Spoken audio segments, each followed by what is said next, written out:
নমস্কার বন্ধুরা, সবাই কেমন আছেন? নিশ্চয়ই ভালো আছেন। তো বন্ধুরা, প্রচণ্ড গরম পড়েছে। আর এই গরমের মধ্যে দেখুন আমাদের বাড়িতে অ্যালোভেরা গাছ আছে। আর এই গরমে বা শীতে যখনই বলুন না কেন, অ্যালোভেরার যে জেলটা হয় ওটা কিন্তু মুখে মাখলে খুবই ভালো ত্বক থাকে। আর এই দেখুন আপনাদের দাদা ভাই অনেকগুলো গাছ এনেছে নার্সারি থেকে।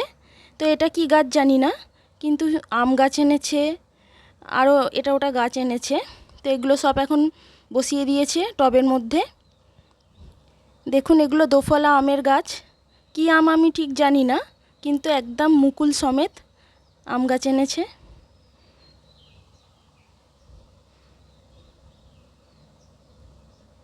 তো বন্ধুরা, যে যেখান থেকেই দেখছেন সবাইকে আমার তরফ থেকে ধন্যবাদ জানাই। আর যারা দেখছেন তারা প্লিজ চ্যানেলটিকে একটা লাইক এবং সাবস্ক্রাইব করে আমার পাশে অবশ্যই থাকবেন।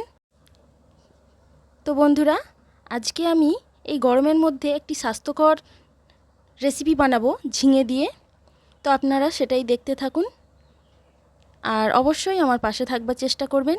তো বন্ধুরা, এখানে আমি ঝিঙে নিয়ে নিয়েছি, একদম টাটকা ঝিঙে। তো এই ঝিঙেগুলো এখন কেটে নেব।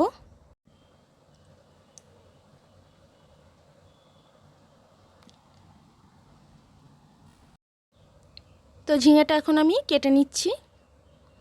তো বন্ধুরা, যদি আমরা সবাই সবাইয়ের পাশে না থাকি তাহলে আমরা কেউই আগাতে পারবো না। তাই যে যেখানেই আমাদের ভিডিও দেখছেন সবাই সবাইয়ের পাশে থাকার চেষ্টা করুন। আর আমরা জানি এই ভিডিও করা কিন্তু খুব সহজ নয়। এই গরমের মধ্যে তেতে পুড়ে সবাই যে আমরা ভিডিও করি, তারপরে এটাকে আপলোড করে ছাড়া, এগুলো মুখের কথা নয়, খুবই কষ্টকর। কিন্তু জানি না আমরা কবে সাকসেস পাবো কি আদৌ পাবো না, কোনো গ্যারেন্টি নেই। একবার মনে হয় বন্ধুরা আমরা এসব ছেড়ে দিই, আবার মনে হয় যে সবাই সবাইকে আমরা সাপোর্ট করছি। যেসব দিদিভাইয়েরা কমেন্ট করে জানাচ্ছেন বা আমিও তাদের জানাচ্ছি, খুবই ভালো লাগে, তাই এগুলো ছাড়তেও পারি না। তো আমি সমস্ত ঝিঙেগুলো এখন কেটে নিলাম। তো বন্ধুরা, ভিডিওটা স্কিপ করবেন না, পুরোটা দেখার চেষ্টা করবেন, না হলে যতটুকু দেখবেন ততটুকুই দেখবেন। কিন্তু স্কিপ করে গেলে হয়তো চ্যানেলের পক্ষে ক্ষতি হতে পারে। আর এখানে আমি একটা আম নিয়েছি, কারণ আম যদি বেশি দেওয়া হয় তাহলে কিন্তু তরকারিটা টক হয়ে যাবে। তাই আমি একটাই আম নিয়েছি। তো আমটাও কেটে নিচ্ছি।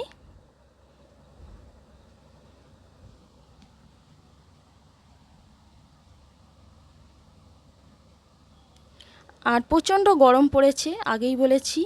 এবছর এতটাই গরম মানুষকে একদমই স্বস্তি দিচ্ছে না। সবাই ঘেমে নিয়ে আমরা একদমই একসা হয়ে যাচ্ছি।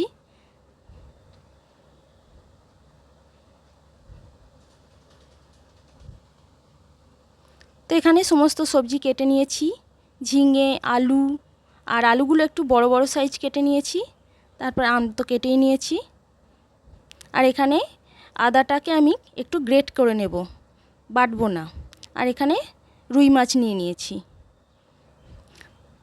তো বন্ধুরা, এই গরমে কিন্তু জ্যান্ত মানে জীবন্ত মাছ খাওয়াই ভালো, মানে যে কোনো মাছ একটু টাটকা জিনিসই খাওয়া ভালো।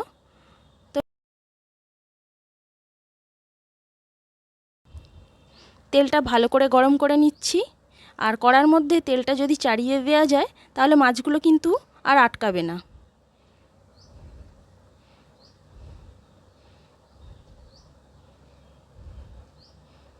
তো মাছটাকে আমি খুব ভালো করে ভেজে নেব, মানে একদম কড়া করে।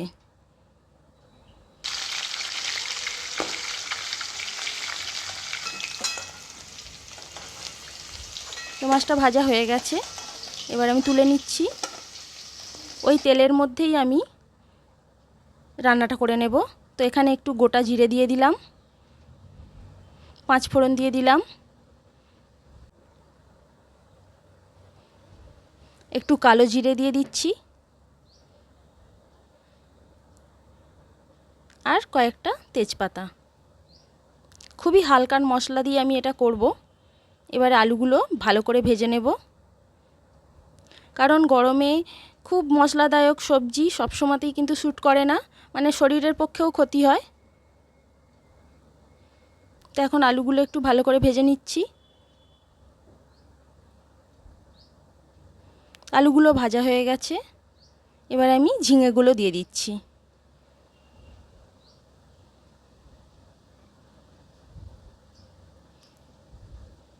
ঝিঙেগুলো দিয়েও ভালো করে ভেজে নেব। এবারে আদাটাকে একটু গ্রেট করে নিচ্ছি।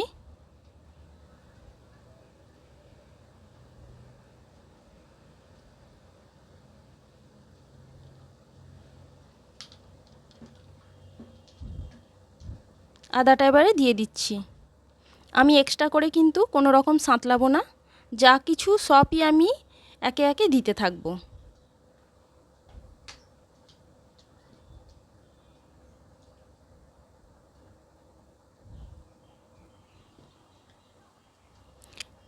এবারে পরিমাণ মতন হলুদ গুঁড়ো দিয়ে দিলাম,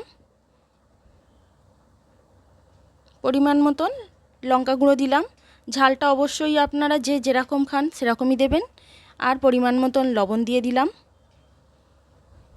দিয়ে আবার একটু কষে নেব।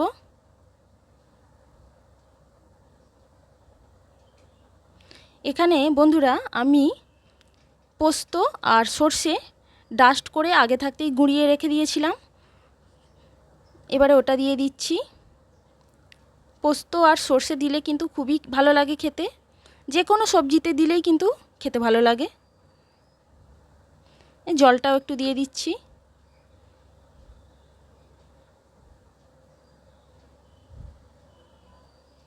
আবার একটু নাড়াচাড়া ভালো করে নিচ্ছি। সব মশলা কষানো হয়ে গেছে। এবারে আমি পরিমাণ মতন জল দিয়ে দেব। ঝোলটা অবশ্যই আপনারা যে যেরকম খেতে ভালোবাসেন সেরকমই দেবেন। কেউ যদি মনে করেন অল্প ঝোল খাবো তাহলে অল্প জল দেবেন, আর কেউ যদি মনে করেন বেশি ঝোল খাবো তাহলে একটু বেশি করে জল দেবেন।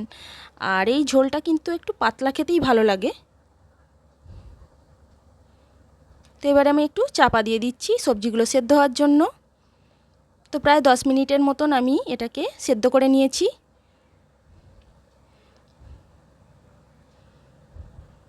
এবার সমস্ত সবজিগুলো ভালোভাবেই সেদ্ধ হয়ে গেছে। তো এই মুহূর্তে আমি এবারে আমটা দিয়ে দেব। আমটা যদি আগে থাকতে দেয়া হতো তাহলে কিন্তু সবজিগুলো একটু খাজা খাজা মতন হয়ে থাকতো, ভালোভাবে সেদ্ধ হবে না। কারণ আমটা তো টক, তাই টক সব জিনিসে আগে থাকতে দিলে কিন্তু সেটা ভালোভাবে সেদ্ধ হয় না। এবারে আমি আমগুলো দিয়ে দিচ্ছি। আমটা কিন্তু সবসময়তে শেষেই দেবেন। সে আমরা টক ডালই করি বা যে কোনো জিনিসই করি, ডালটাও কিন্তু আগে আমরা সেদ্ধ করে নিই, তারপরে আমটা দিই। তো এখানেও তাই, সবজিগুলো সেদ্ধ করে নিয়ে এবারে একটু চাপা দিয়ে দিচ্ছি আমটা সেদ্ধ হওয়ার জন্য।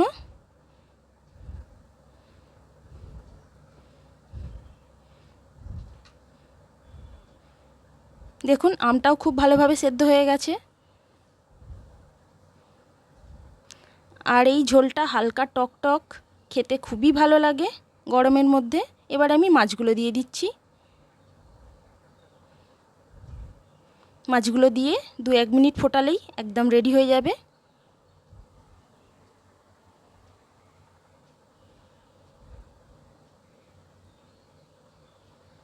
ব্যাস একদম রেডি হয়ে গেল গরমের দুপুরে স্বাস্থ্যকর একটি ঝোল।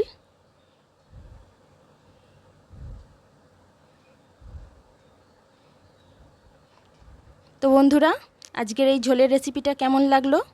যারা ফার্স্ট থেকে লাস্ট অবধি দেখছেন অবশ্যই আমাকে কমেন্ট করে জানাবেন। আমার রেসিপিটা যদি ভালো লাগে তাহলে প্লিজ চ্যানেলটিকে আবারও বলছি লাইক, শেয়ার এবং সাবস্ক্রাইব করে আমার পাশে অবশ্যই থাকবেন। আর একটা কমেন্ট অবশ্যই করবেন। সবাই সুস্থ থাকুন, ভালো থাকুন, আর দুপুরবেলা এরকম ঝোল দিয়ে রান্না করে ভাত খান। ধন্যবাদ।